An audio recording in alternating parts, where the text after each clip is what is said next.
She was called Skeleton Girl by the cruel kids at school. They mocked her frail frame, never knowing the illness that kept her thin despite her efforts. But when the mountain of a man, with hands like weathered oak and shoulders that seemed to touch the clouds, leaned down and whispered that single word, perfect, her world shifted on its axis. Before we begin, make sure to subscribe to the channel and comment where you're watching from. The morning sun cast long shadows across the village square as Lena Frost staggered forward, her bony shoulders straining beneath a grain sack half her weight. Each step was deliberate, her thin legs trembling with effort as she navigated the uneven cobblestones that formed the heart of the valley's marketplace. Look at her arms, like twigs about to snap. The first jeer came from near the well, where 3 village women balanced water jugs on sturdy hips. Their laughter rippled through the square, inviting others to join. "The wind will blow her away before she reaches the storehouse," called out a burly man loading a cart. The crowd's amusement swelled, eyes following the young woman's painful progress with a mixture of scorn and morbid fascination.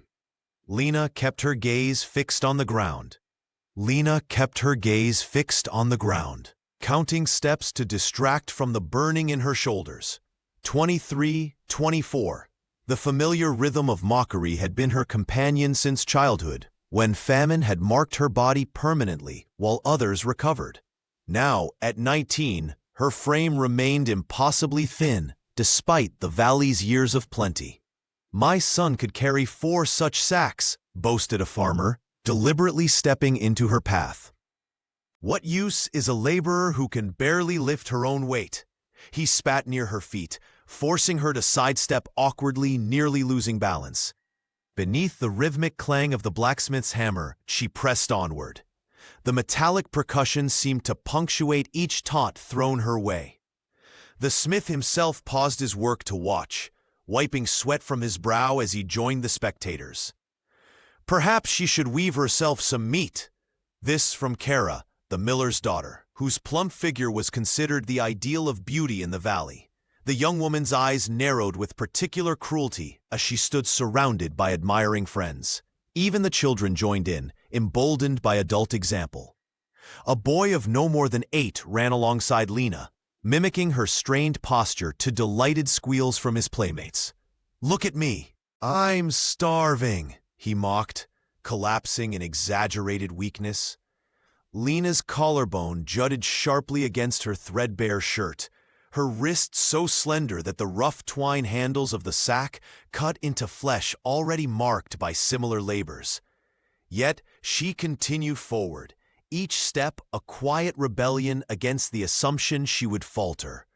The jeers crescendoed as she neared the center of the square. Eldrick, the village headman, watched from the steps of the meeting hall, his silence more damning than any taunt. In his eyes, as in all others, her frailty was not merely physical, but moral, a failure of character in a community that prized strength above all virtues. The crowd parted slightly, creating an aisle of mockery through which she must pass. Lena drew a shallow breath, tightening her grip on the sack. In a valley where worth was measured by what one could carry, she had always come up wanting. The shadow fell across the square like a sudden mountain storm, and the jeers that had followed Lena died in the villagers' throats. Bram Stonewall stood there, his massive frame blocking the afternoon sun. The mountain man was rarely seen in the village, his presence as unexpected as snow in summer. Broad-shouldered and towering over even the tallest men, he commanded attention without effort. The crowd parted instinctively. Mothers pulled children behind their skirts, and men who moments before had laughed the loudest now found intense interest in the dirt beneath their boots. Bram's reputation preceded him. Tales of wrestling bears and surviving blizzards alone had transformed into legends that grew with each retelling at the village hearth. His face bore the marks of a harsh life. A jagged scar ran from temple to jaw, and his weathered skin told stories of countless winters on the mountain. Yet it was his eyes that truly silenced the square. Clear and piercing, they seemed to look through people rather than at them. "What business brings you down from your cave, mountain man?" Mathis the trader called out, braver than most with his frequent travels beyond the valley, giving him an outsider's courage. Bram ignored him, his gaze fixed on Lena. The thin girl trembled beneath the weight of her grain sack, her knuckles white with effort. Where others saw weakness, something in his expression suggested he saw something entirely different. The giant stepped forward, his movements surprisingly graceful for a man of his size. His shadow engulfed Lena completely now, and she looked up, expecting another taunt, or perhaps a rough hand to help with her burden. The kind of help that would leave bruises as payment. Instead, he studied her with quiet intensity. The silence stretched uncomfortably across the square. Even Eldrick, the village headman who typically controlled such gatherings with his booming voice, remained silent, watching the strange tableau with narrowed eyes. When Bram finally spoke, his voice startled everyone. Not the thunderous roar they expected, but something soft and deliberate, like distant thunder beyond the mountain peaks. "Perfect," he said. Just that single word, spoken with such certainty that it seemed to challenge everything the valley believed about strength and worth. The villagers exchanged confused glances, uncertain whether to laugh or remain silent. Kara, the miller's daughter, snickered behind her hand until her father silenced her with a stern look. Lena herself appeared most confused of all, her eyes wide with disbelief. No one had ever described her as perfect. Not when her thin arms struggled with the simplest tasks, not when her gaunt face marked her as a reminder of the famine years. Yet there stood Bram, unmoved by the whispers that had already begun to ripple through the crowd. His declaration hanging in the air between them, like a challenge to the entire valley. Perfect. The word hung in the air like a thunderclap. The village square, moments ago alive with cruel laughter, fell into a stunned silence. Bram, the mountain giant, had spoken, and with that single word, he had claimed Lena, the girl everyone mocked for her thinness. The villagers exchanged bewildered glances. Mothers pulled their children closer, as if Bram's unexpected choice might somehow be contagious. Eldrick, the headman, stepped forward with his brow furrowed, his authority seemingly challenged by this break from tradition. "You jest, surely," Eldrick said, his voice carrying across the knife-silent square. "What use would you have for such a girl? She can barely carry her own shadow." Bram's scarred face remained impassive. "I've made my choice," he replied, his deep voice surprisingly gentle. He extended a calloused hand toward Lena, who stood frozen, the grain sack still clutched in her trembling fingers. Kara, the miller's daughter, whispered loudly to her circle of friends, her eyes narrowed with disdain. "He mocks us all with this choice, or perhaps he's lost his wits up on that mountain." Lena herself could scarcely believe what was happening. Her world, defined by hunger and ridicule since childhood, tilted on its axis. The mountain man, feared and respected in equal measure, had singled her out, not for mockery, but for what? She couldn't name it yet. "Come," Bram said, his voice softer now, meant only for her ears. "There's nothing for you here." The blacksmith ceased his hammering to watch as Lena hesitantly placed her hand in Bram's enormous palm. Her fingers, thin as bird bones, disappeared in his grasp. A murmur rippled through the crowd. "The mountain breeds madness," someone whispered. "She won't survive a fortnight in his cabin," predicted another. Mathis the trader, ever practical, simply shrugged. "Strange match, but stranger things have happened in the valley." As Bram led Lena away from the square, the villagers' gazes followed them, some curious, others disapproving, a few even fearful. This pairing violated everything they believed about strength and worth. In their world, the strong survived and prospered. The weak were tolerated at best, scorned at worst. Olaf, the clumsy farm boy, watched with wide eyes as they departed. Unlike the others, his expression held something like hope. For Lena, each step away from the jeering square felt like walking into a dream. The weight of countless stares pressed against her back, but for the first time, she walked with her head lifted. The giant beside her had seen something in her that the valley could not, or would not, recognize. What that something was, neither Lena nor the bewildered villagers could yet understand. But in that moment, everything changed. The climb to Bram's stone cabin left Lena breathless, her thin legs trembling with each step. The mountain man walked ahead, occasionally glancing back to ensure she followed. When they finally reached the dwelling perched high above the valley, Lena paused at the threshold, uncertain of her place in this new world. Inside, the cabin was nothing like the crowded, drafty homes below. Warmth enveloped her immediately, a stark contrast to the perpetual chill she had known all her life. The scent of pine resin mingled with wood smoke, creating an aroma both foreign and comforting. Dried herbs hung from rough-hewn beams, and cured meats dangled near the hearth, promising sustenance through the coming winter. "It's not much," Bram said, his voice filling the single room, "but it keeps the cold at bay." Lena nodded, running her fingers along a pile of furs stacked neatly in the corner. She had never touched anything so soft. The mountain man watched her with curious eyes as she explored her new home, taking inventory of the simple furnishings: a wooden table, 2 stools, cooking implements, and a bed large enough for his massive frame. Down in the village, tongues wagged relentlessly. "That skinny thing won't last a month up there," Mathis declared to anyone who would listen at his trading post. "The first frost will snap her like kindling." Kara, the miller's daughter, laughed cruelly. "Perhaps that's what he wants, to watch her wither away completely."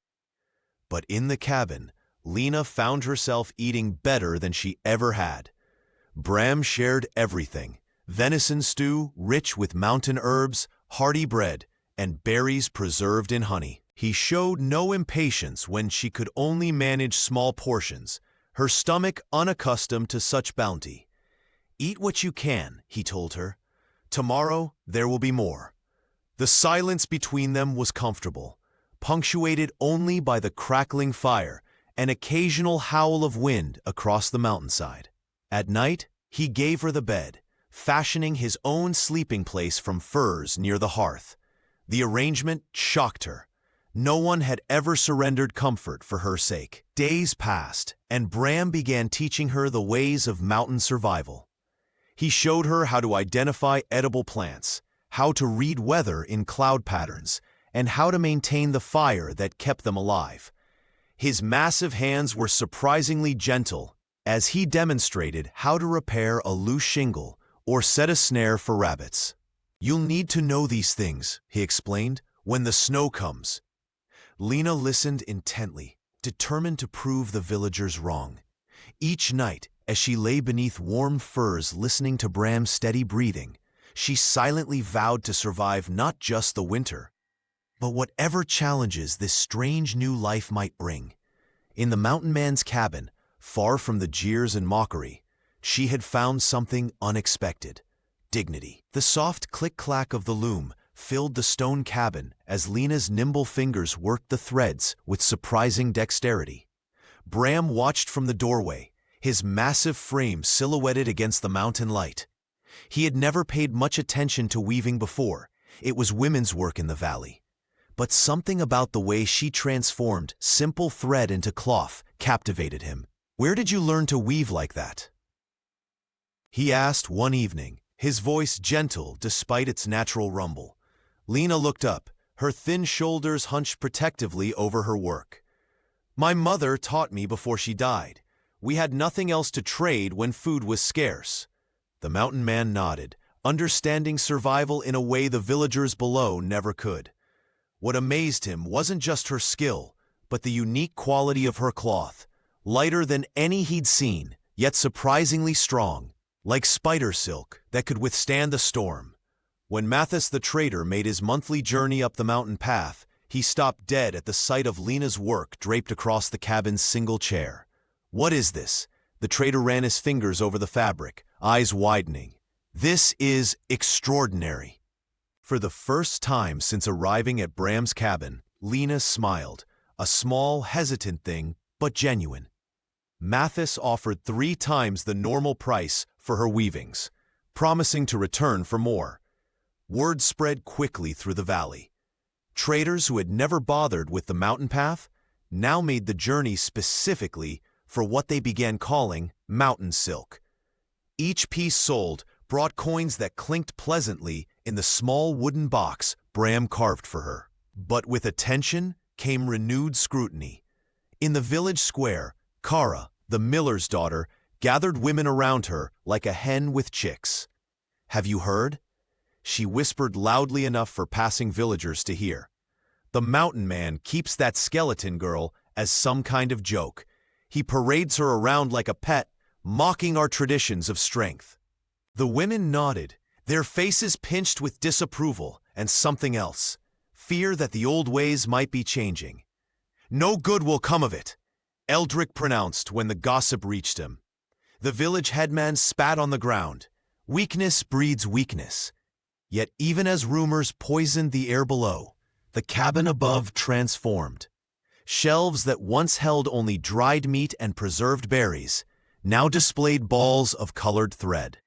The hearth that had known only silence now heard quiet conversations as Bram described the mountains, and Lena shared stories of her mother's weaving patterns.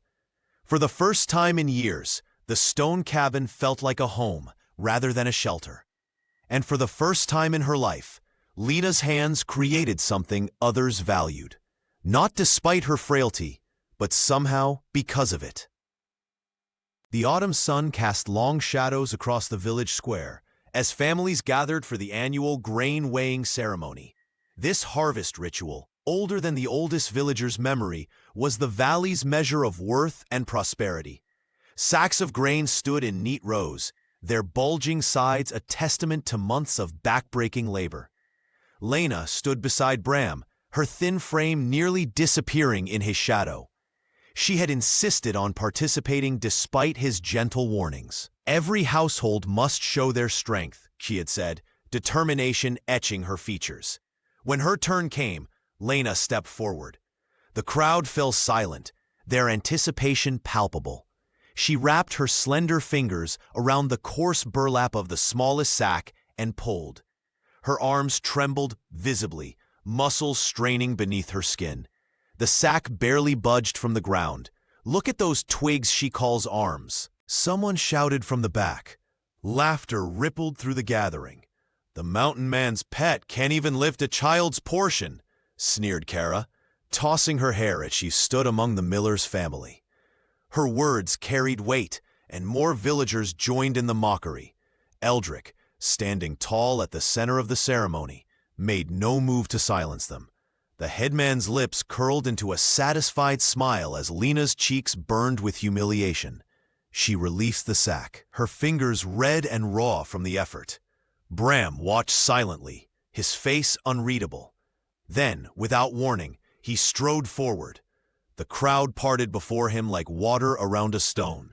He reached down, massive hands engulfing not one, but 2 of the heaviest grain sacks. With a single fluid motion, he hoisted them overhead, holding them aloft as if they weighed nothing. The square fell silent. Eldrick's sons, who had proudly lifted 1 sack each earlier, suddenly looked diminished.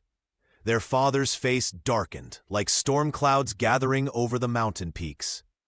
"Strength takes many forms," Bram's voice rumbled across the square. He set the sacks down with surprising gentleness and returned to Lena's side.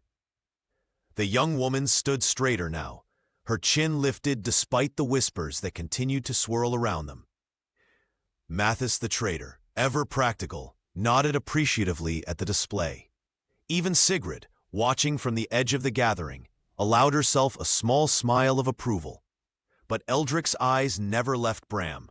The headman's gaze was cold as winter frost as he watched the mountain man lead his frail companion away from the ceremony. This public challenge to tradition, to his authority, would not stand. As they walked home, Lena's steps grew lighter with each pace from the village. "They'll never accept me," she whispered. "They don't need to," Bram replied. "We accept ourselves." Behind them, Eldrick gathered his sons, his voice too low for others to hear. The battle lines had been drawn in grain dust and pride. The first snow dusted the mountain peaks like powdered sugar, a deceptive gentleness that Lena knew would soon give way to winter's full fury. Inside the stone cabin, she worked her loom with nimble fingers, the rhythmic clacking a counterpoint to the wind's growing howl. The cloth that emerged from her skilled hands possessed an unusual quality, lightweight yet remarkably strong, with a sheen that caught the firelight. "The traders are calling it mountain silk," Bram told her one evening, his massive frame casting long shadows as he stoked the hearth. "Mathis says he can't keep enough of it in stock." Lena smiled, her face illuminated by the dancing flames. What had begun as a way to pass the long hours had become something valuable, something that was hers alone. The thin woman ran her fingers over her latest creation, feeling a pride she'd never known in the valley below. Yet as her reputation grew among the merchants who traveled the mountain passes, so too did the whispers in the village. "She'll never survive until spring," the gossips claimed. "The first real storm will claim her, mark my words." Kara, the miller's daughter, proved particularly venomous.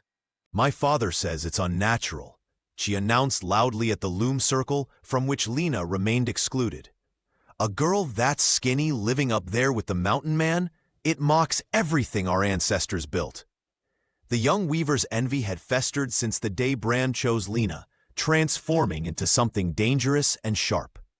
She had taken to following Mathis when he came to trade, questioning the quality of Lena's work, suggesting dark influences in its creation.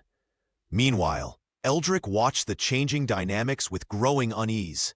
The headman had called a council of the village elders, his weathered face grave in the light of their meeting fire.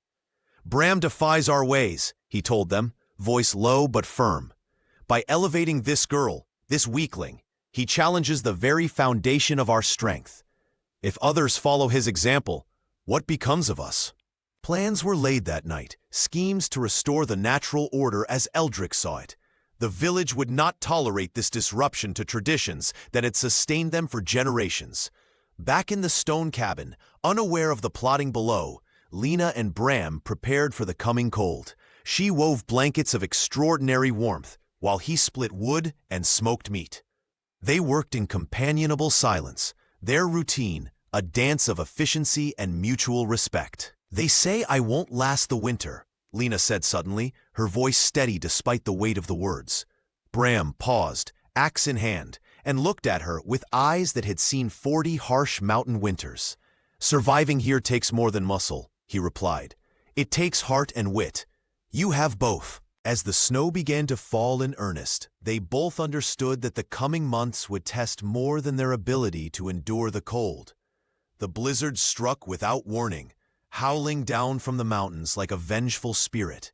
Snow piled against Bram's stone cabin in drifts taller than Lena herself, sealing them inside for what would become 7 relentless days.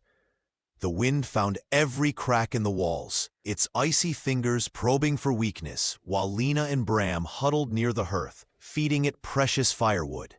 "I've never seen a storm this fierce," Bram admitted on the third night, his massive frame silhouetted against the firelight. "Even the oldest villagers will speak of this one." They rationed their supplies carefully, but it wasn't themselves Lena worried about. In the small adjoining shelter, their mule, their only beast of burden, stood shivering despite the blankets Bram had provided. By the 4th morning, the animal's breathing had grown labored, its eyes dull with cold. "He won't survive another night," the mountain man said grimly, his hand gentle on the creature's neck. "The shelter's too exposed." Lena stared at the suffering animal. "It's just cloth," she answered, though they both knew it was more. It was their future, their trade, their connection to the world beyond the cabin. By evening, she had fashioned a complex wrapping that trapped layers of air between the fabric. Together, they secured it around the mule, creating a cocoon of warmth. Through the night, Lena checked on the animal hourly, adjusting the coverings, speaking softly to it. When morning came, the mule stood stronger, its eyes brighter. Bram stared at Lena with newfound respect. "How did you know to do that?" he asked. "My mother taught me," she replied simply. "During the Great Hunger, she wrapped me the same way to keep me warm when there was no fuel." The storm finally broke 3 days later. As they dug themselves out, Sigrid the herbalist was the first visitor to brave the snow-choked path to their door. The older woman had come ostensibly to check on their welfare, but her eyes fixed immediately on Lena. "I heard about the mule," Sigrid said, accepting a cup of hot broth. "The valley talks of nothing else." The herbalist studied Lena's frame, not with the usual mockery, but with knowing eyes. "Your thinness," she declared, "it's not weakness as they claim. It's memory. Your body remembers the famine, carries the mark of those who survived when others did not." Bram looked between the two women, understanding dawning on his weathered face. "Your mother passed down more than just weaving skills," Sigrid continued. "She gave you endurance. In the Valley of the Strong, you are something rarer, the resilient." The snow was falling lightly when Eldrick arrived at the stone cabin, his footsteps heavy with purpose. The village headman had not climbed this far up the mountain in years, and his presence alone spoke of the gravity of his mission. Bram stood in the doorway, his broad frame nearly filling the entrance, watching silently as the older man approached. "You know why I've come," Eldrick said, his breath clouding in the cold air. "This has gone on long enough." Behind Bram, Lena worked at her loom, the rhythmic clicking pausing only briefly at the sound of the visitor's voice. The mountain man stepped outside, closing the door to shield her from what was to come. "The girl must go before spring," the headman continued, his voice lowered but firm. "Her presence here mocks everything our valley stands for. Strength breeds strength, Bram. Weakness breeds only more weakness." Bram crossed his arms, his face impassive. "She's harming no one. She harms us all!" Eldrick's voice rose sharply. "Look at her, thin as a reed, barely able to lift a sack of grain. What message does it send when you, the strongest among us, choose the weakest? The spring planting approaches. The fertility of our fields depends on strong hands and stronger blood." The giant remained silent, his eyes fixed on the distant peaks. Snow gathered on his shoulders as Eldrick continued his tirade. "The traders may value her cloth, but cloth doesn't feed children or protect against wolves. Our ways have kept this valley alive for generations. Break them at your peril." A gust of wind carried the scent of Lena's hearth fire between them.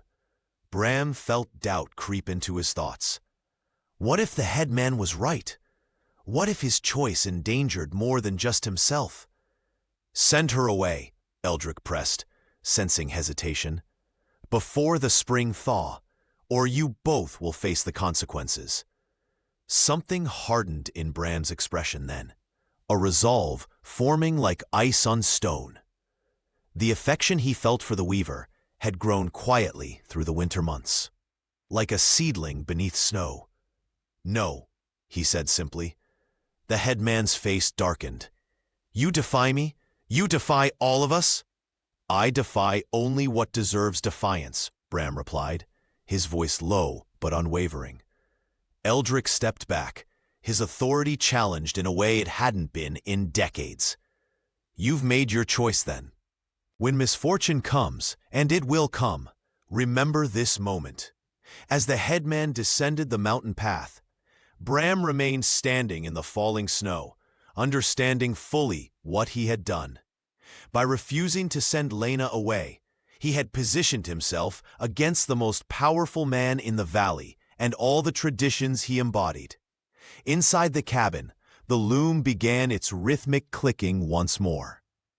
The snow began to melt along the edges of the valley as winter loosened its grip. With the changing season came the gathering of the loom circles, a sacred tradition where the women of the village would weave together, their fingers dancing across threads to capture the valley's stories in tapestry.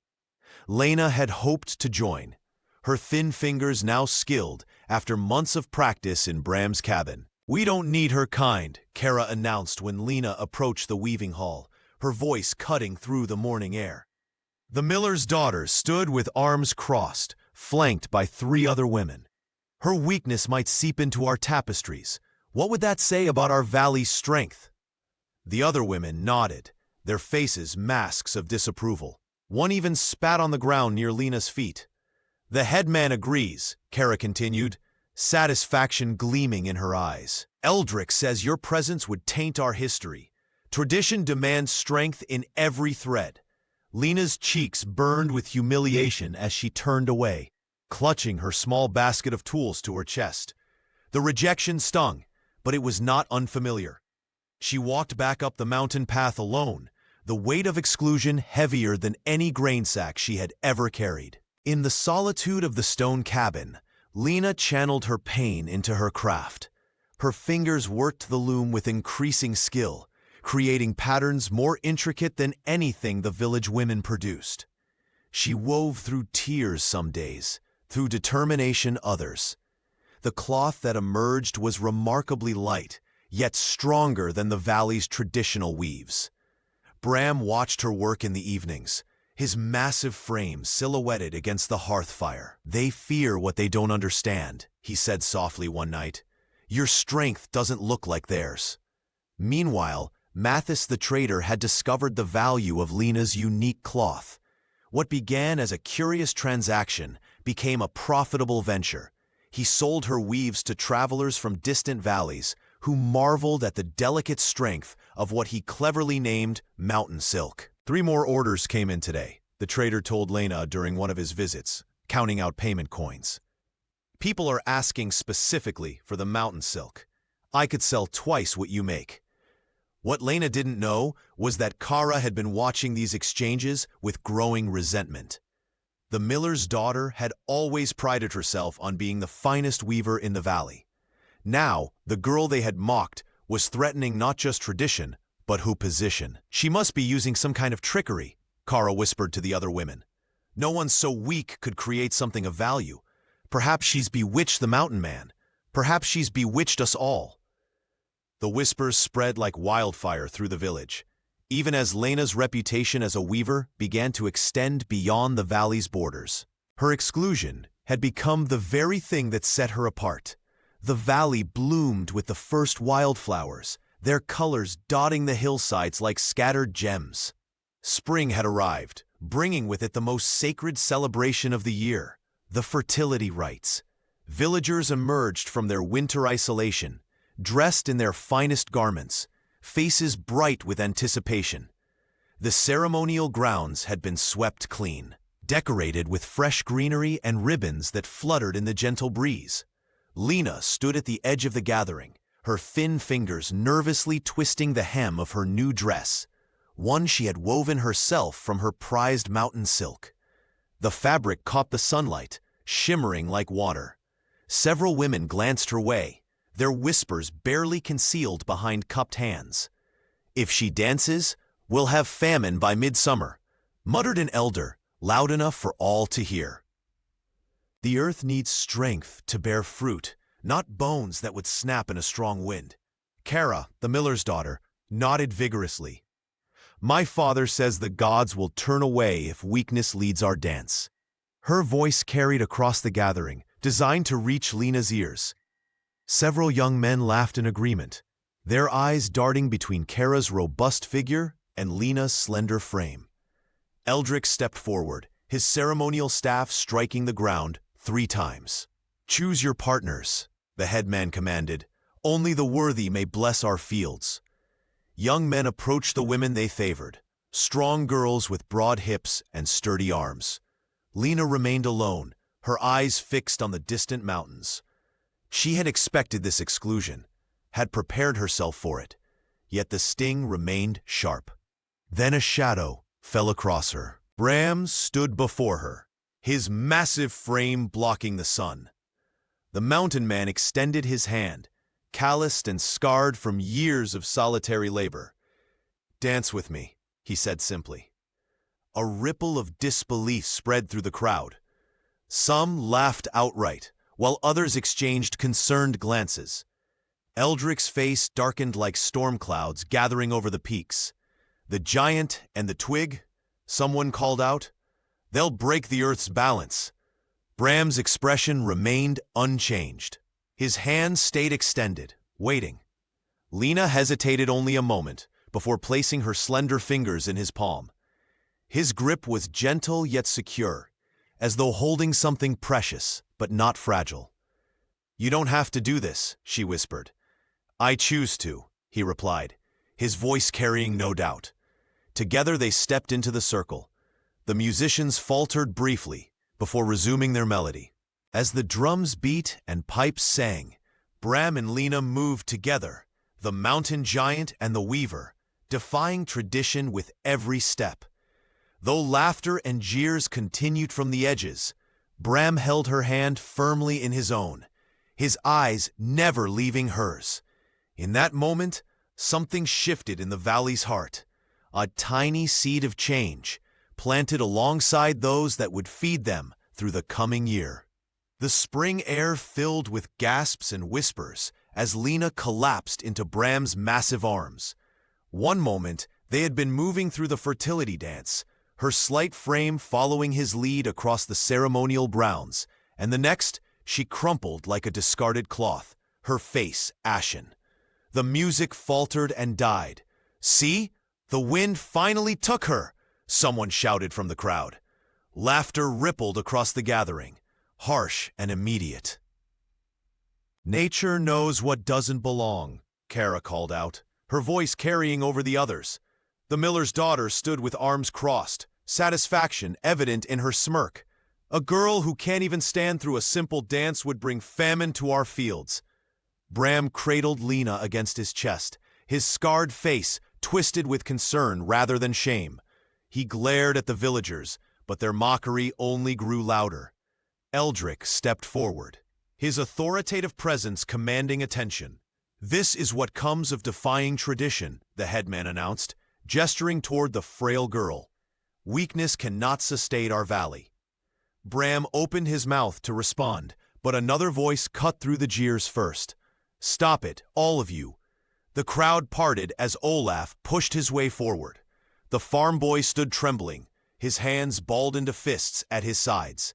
Everyone knew Olaf, the boy who tripped over his own feet, who dropped tools and broke pottery, whose clumsiness had earned him countless beatings and ridicule. "You mock her for falling once," he said, voice quavering but growing stronger with each word. "But how many times has she gotten up again? I've watched her carry grain when her arms shook. I've seen her endure your cruelty day after day." Murmurs rippled through the crowd. Olaf rarely spoke in public, knowing his words would invite more mockery. "And what would you know of strength, boy?" Eldric challenged. "I know it when I see it," Olaf replied, pointing to Lena, who was beginning to stir in Bram's arms. "It's not always in the muscles." Sigrid, the herbalist, pushed through the crowd with a water skin. "The boy speaks truth," she said, kneeling beside Bram and Lena.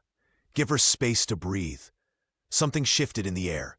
Not everyone, but some villagers lowered their eyes, suddenly uncomfortable with their laughter. A child tugged at her mother's sleeve, asking why they were being mean to the thin lady.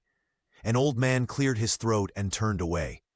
As Lena's eyes fluttered open, she found not just Bram's concerned face above her, but Olaf standing guard, and Sigrid's weathered hands supporting her head.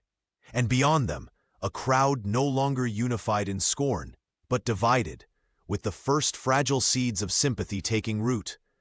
The name Mountain Silk spread through the valley like wildfire. What had begun as a quiet whisper among a few traders soon became the talk of every market and gathering place. Lena's fabric, impossibly light yet strong enough to withstand the harsh mountain elements, had captured the imagination of merchants from distant towns. Mathis arrived at the stone cabin one misty morning, his wagon loaded with goods to trade. "I've sold everything," he announced, eyes gleaming with excitement.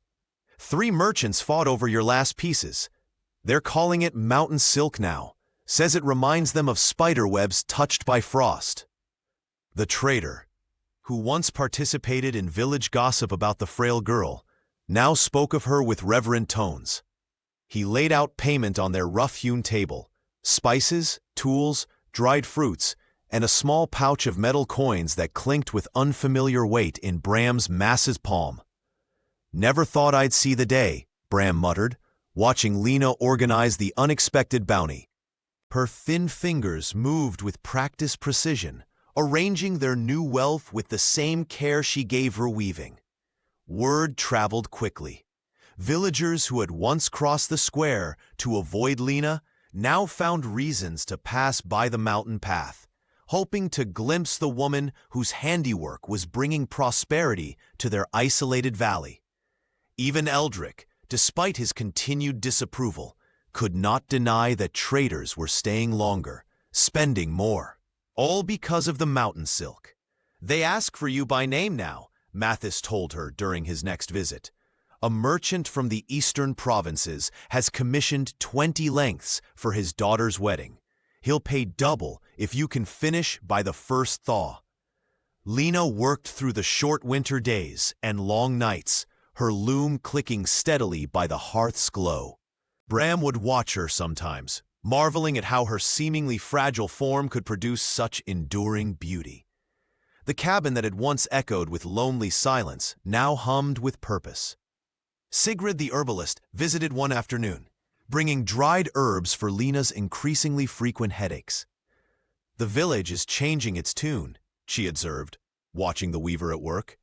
"Even Kara's father bought one of your pieces for his wife." The mountain man smiled slightly at this news, but said nothing. He had never sought wealth or validation from those who had mocked them. Yet there was satisfaction in seeing Lena's value recognized, even if it came through commerce rather than compassion. By midwinter, their once sparse cabin contained comforts neither had imagined: finer furs, better food, sturdy tools. But the true wealth was in Lena's eyes, the quiet pride that had replaced the haunted look of someone expecting only scorn. The valley was beginning to see what Bram had recognized long ago, that sometimes true strength is woven from the most delicate threads. The night hung heavy over the valley as Kara crept toward Bram's stone cabin. The miller's daughter had watched for weeks as traders increasingly sought out Lena's cloth, their praise for the mountain silk burning in her ears like acid. Tonight she would put an end to it. Lena had left her latest creation, a tapestry of exceptional beauty, hanging near the open window to catch the mountain breeze. With trembling hands, Kara reached through, snatched the weaving, and disappeared into the darkness. By the light of a small fire hidden behind the village granary, she set the cloth ablaze, watching with bitter satisfaction as Lena's work crumbled into ash. What Kara hadn't anticipated was the strange glow that emanated from the burning fabric. As the last threads turned to cinders, she scattered the remains in panic and fled. At dawn, Lena discovered her missing work and followed a trail of ash back to the spot behind the granary. Tears welled in her eyes as she knelt beside the charred remnants of days of careful weaving. But as she gathered the ashes, something extraordinary caught her attention. The ground beneath had been scorched in perfect, intricate patterns, symbols that resembled the ancient protective runes her mother had once drawn in flour during the harshest winter of Lena's childhood. The cloth revealed them.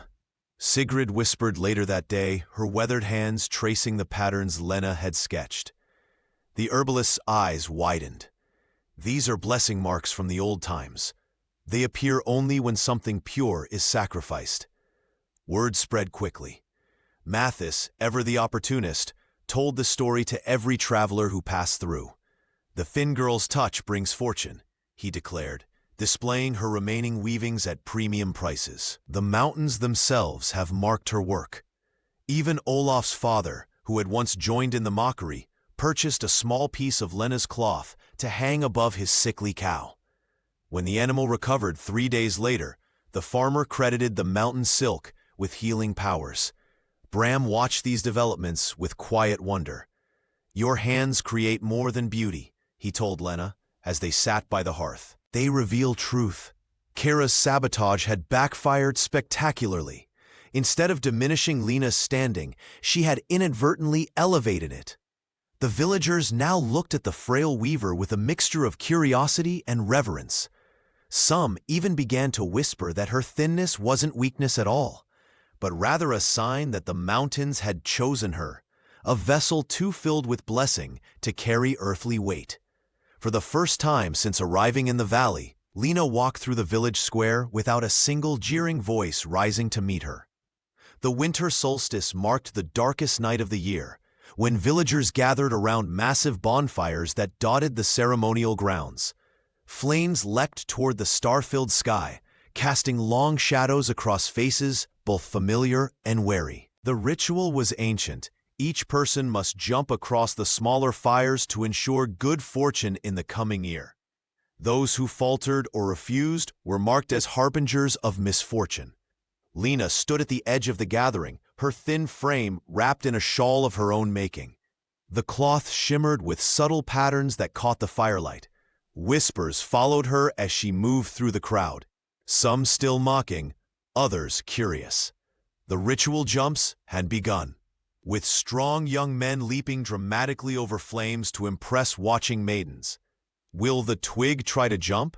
Someone snickered from behind Kara, who stood with arms crossed, her smile sharp as winter frost. "She'll catch fire like kindling."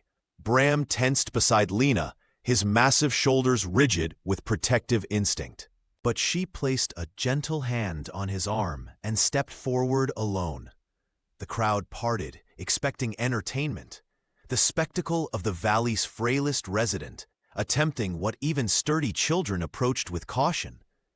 Instead of approaching the jumping fires, Lena walked directly toward the main bonfire. The massive central flame was not meant for leaping. It stood taller than 2 men and radiated heat that kept most villagers at a respectful distance. The headman himself stood before it, performing the traditional blessing. Eldrick faltered mid-word as Lena approached. The crowd fell silent, breath held collectively as the thin woman moved with unexpected grace. She circled the great fire once, then twice, drawing closer with each pass until she stood directly in its path of billowing smoke. The smoke enveloped her completely for several heartbeats. When she emerged, walking steadily through the haze, the firelight illuminated her silhouette from behind. For one breathtaking moment, Lena appeared transformed. Not frail, but ethereal, her body a vessel for light itself. No one spoke. Even the crackling flames seemed hushed. Sigrid, watching from beside the herbalist station, nodded knowingly. The trader Mathis, who had arrived that morning with news from distant valleys, stared open-mouthed. Eldrick, for once, found no words of condemnation. The authority that had seemed unshakable now appeared diminished beside Lena's quiet defiance. She had not jumped the flames as tradition demanded. She had walked through their very essence and emerged unscathed. As Lena returned to Bram's side, the giant's eyes reflected both pride and wonder. The villagers stirred, murmuring among themselves. Something fundamental had shifted in the valley that night, something no one could quite name, but everyone had witnessed. Lena's quiet strength, once a subject of ridicule, had become a spectacle none could ignore. The village council gathered at the ceremonial grounds, their faces stern in the fading light.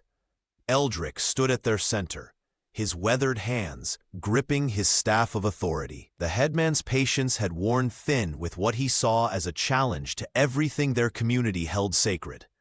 "The girl cannot join the loom circles," he announced, his voice carrying across the hushed crowd. "Her presence mocks our traditions of strength." Lena stood quietly, her thin frame wrapped in one of her own woven shawls. The cloth shimmered in the torchlight, a testament to her skill that even her detractors couldn't deny. She had endured their scorn for months, but this exclusion from the women's sacred space cut deeper than any jeering. "There is one way," Eldrick continued, his eyes narrowing. "The mountain trial. If she survives a night alone on the high ridges, even I must acknowledge her place among us." Murmurs rippled through the gathering. The mountain trial was rarely invoked, a test reserved for those seeking to prove extraordinary worth. Many strong men had returned broken from its challenge, if they returned at all. Bram stepped forward, towering over the headman. "This goes too far," he said, his voice uncharacteristically tight with concern. "Are you afraid your chosen one will fail?" Kara called out from beside her father, the miller. "Or that she'll prove what we all know, that weakness cannot survive our mountains." The mountain man looked at Lena, conflict evident in his scarred face. He had pulled her from ridicule, sheltered her through winter, watched her quiet strength bloom in ways the villagers couldn't see. Yet the high ridges were merciless, wind-scoured stone and bitter cold that could freeze the blood in your veins. "I accept," Lena said before Bram could respond. Her voice was soft, but carried a resolve that silenced even Eldrick. Later, in the privacy of their stone cabin, Bram paced like a caged bear. "You don't have to do this," he told her. "We could leave the valley." Lena looked up from packing a small bundle. "And prove them right? That I bring only weakness?" "You are not weak," he insisted, kneeling beside her. "I've known that since the first day." She touched his hand. "Then trust me now." Bram closed his eyes, torn between his fear for her safety and his belief in her resilience. The woman before him had survived hunger, mockery, and isolation. She had transformed his solitary existence with her quiet determination. "I'll be waiting at the base of the trail," he finally said. "At first light." "I know," she replied simply. As dawn approached, the entire village gathered to witness Lena's departure. Eldrick's challenge had become a spectacle, his last stand against the change this frail girl and the mountain giant had brought to their world. The twilight painted the mountains in shades of amber and purple, as Lena stood at the edge of the village, her thin frame silhouetted against the vast wilderness ahead. The entire valley had gathered to witness her departure for the high ridge, a trial no one expected her to survive. Eldrick's weathered face betrayed a hint of satisfaction. In his mind, this would finally prove what the village had always believed about weakness. "You don't have to do this," Bram whispered, his massive form towering beside her. His eyes, usually steady as stone, flickered with worry. Lena adjusted the small pack on her shoulders and offered him a gentle smile. "I do," she replied, her voice carrying more strength than her body suggested. As she began her ascent, the villagers' murmurs faded behind her. The path grew steeper, rocks cutting into her worn boots. The wind picked up, slicing through her clothes with icy fingers. But the weaver pressed on, her steps deliberate and sure. Years of hunger had taught her body to conserve energy, to find warmth where others would feel only cold. Back in the village, Bram paced outside his cabin, eyes fixed on the darkening peaks. Mathis approached, offering a skin of warm mead. "She won't last the night," the trader said, though his tone lacked its usual certainty. The mountain man said nothing, his massive hands clenching and unclenching as the first stars appeared above the ridge where Lena had disappeared. High above, she found shelter in a crevice as darkness enveloped the mountains completely. The howling wind carried memories of her mother's whispered lessons during the Great Famine, how to curl tight to preserve warmth, how to breathe slowly when hunger gnawed, how to find shelter in the smallest spaces. Lena pressed her back against the stone, remembering how her mother had called their thinness the art of surviving when others cannot. In the valley below, villagers gathered around their hearths, some placing bets on whether the frail woman would return.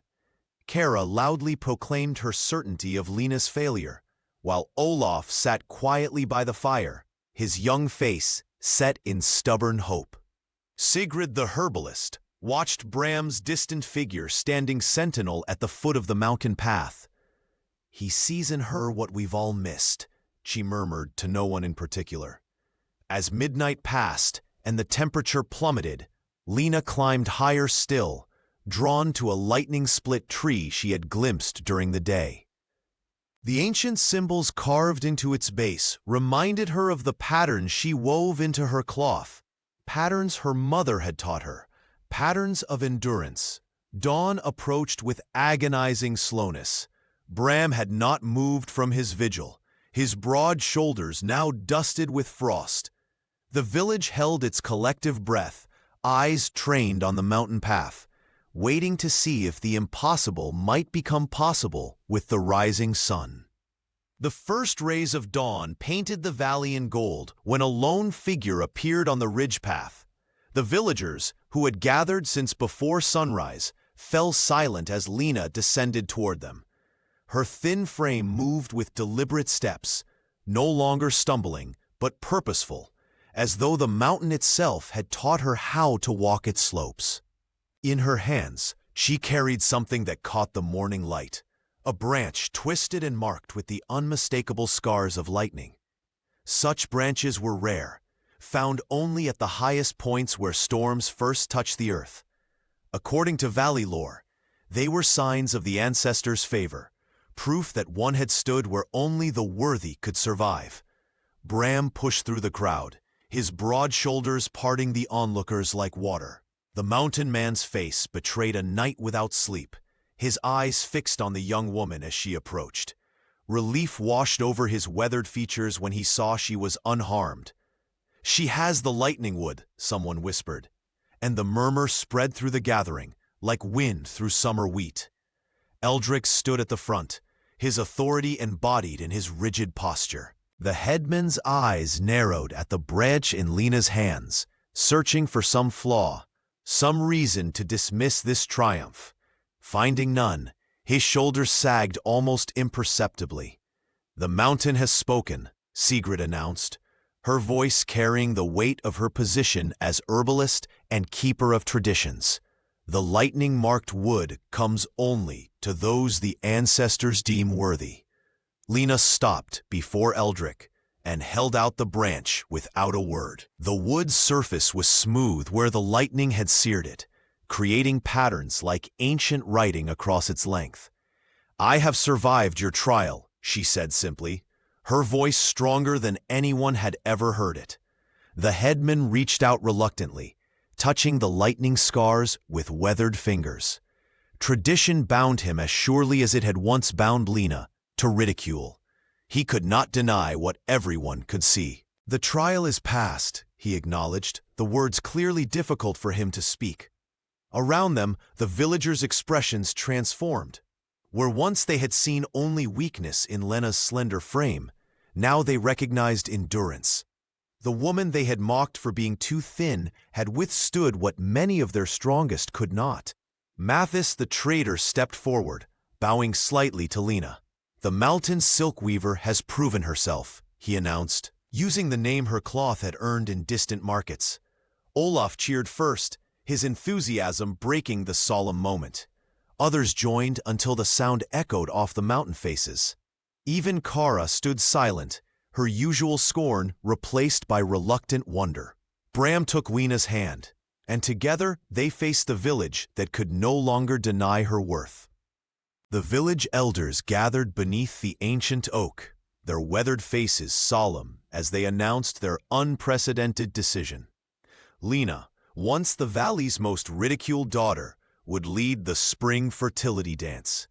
The crowd fell silent, processing this radical departure from tradition that had always demanded the strongest, most robust woman to guide the sacred rites. "Her endurance has proven greater than our strength," declared Sigrid, her voice carrying across the gathering. The herbalist stood tall beside Eldrick, whose reluctant nod signaled his surrender to the new order taking root in their community. Whispers rippled through the crowd as Lena stepped forward. Her frame remained thin, her wrists still delicate, but something had changed in how the villagers perceived her. The girl who once staggered beneath a single grain sack now commanded respect with each deliberate step. Her mountain silk adorned many of the onlookers, its remarkable strength a living metaphor for its creator. "I accept this honor," Lena said, her voice quiet yet unwavering. Several women who had once jeered the loudest now lowered their eyes, while others offered tentative smiles. Even Kara stood silently at the edge of the gathering, her face unreadable, but her usual barbs notably absent. Mathis the trader beamed from his position near the front. "The dance leader's cloth will fetch triple prices this season," he announced to anyone who would listen. "Everyone will want the blessing of the lightning-touched weaver." Bram watched from nearby, his massive frame no longer hunched as if apologizing for its size. The mountain man stood straight, pride evident in his scarred face as he observed the woman who had transformed not just his solitary existence, but the valley itself. When Lena extended her hand toward him, he stepped forward without hesitation. Together they walked through the parting crowd, he towering and broad, she slender and light, a living contradiction that somehow made perfect sense. Children who had once mimicked Lena's stumbling gait now reached to touch the hem of her dress for luck. Olaf approached them, his awkward bow causing a ripple of affectionate laughter. "You showed us all what strength really means," the farm boy said, his voice cracking with emotion. As dusk fell, Bram and Lena stood at the center of the ceremonial grounds, where the fertility rites would soon unfold. His enormous hand enveloped her slender fingers, their silhouettes merging into one against the setting sun. "They see it now," Bram whispered. "What I saw that first day." Lena smiled up at him. "Not weakness and strength," she replied, "but two halves of the same endurance." The valley that had once echoed with mockery now hummed with a new understanding. Giant and fragile, united, they had rewritten what it meant to belong. The embers of the hearth cast a gentle glow across the stone cabin as Lena and Bram sat side by side, watching shadows dance upon the walls. Outside, the mountain winds had calmed, as if the peaks themselves were listening to their quiet conversation. The valley below had changed with the seasons, just as they had changed with each other. "I never told you," Lena whispered, her fingers tracing the pattern of her latest weaving, "what I felt that day in the square when everyone was laughing." Her voice, once timid, now carried the strength of someone who had faced the highest ridge and returned. "When you stood over me and said that one word, perfect, I thought you were mocking me too." Bram's weathered face softened. "I never saw what they saw," he said, his massive hand engulfing hers. "Not your bones or your thinness." "I know that now," she replied. "You saw the endurance in me, something I had forgotten was there." Lena looked up at him, her eyes reflecting the firelight. "My mother always said hunger makes you bend, not break. I bent for so many years I forgot I hadn't broken." The mountain man nodded slowly. "That day, watching you carry that sack while they jeered, I recognized something in you that I'd seen in the oldest trees on the ridge, the ones that survive lightning and storms because they know how to bend." Outside, the first stars appeared above the valley where their story had begun. In the village below, lamps were being lit in windows, including those of families who once turned away from Lena's approach. "They're calling my cloth mountain silk now," she said with quiet amusement, "as if the mountain itself wove it." "Perhaps it did, through you," Bram replied. His voice, still deep as thunder, had lost its edge of solitude. The trader Mathis had spread word of their story far beyond the valley's borders. Young girls who felt too small or too different now looked to the mountain cabin with hope. Even Olaf, once mocked for his clumsiness, walked taller through the village square. Eldrick had finally stepped down as headman, replaced by younger voices who spoke of strength in many forms. The loom circles now welcomed all hands willing to work, regardless of size or station. Even Kara had fallen silent, her envy withering in the face of a changing valley. "Tomorrow is the new planting," Lena said. "They've asked us both to lead the dance." Bram smiled. "Then we will show them how the mountain and the valley move together." As night deepened around their cabin, the couple sat in comfortable silence. What had begun with a single word in a jeering square had become a thread of dignity woven through their lives and stretching down to the valley below, unbroken, enduring, and perfect in its own way.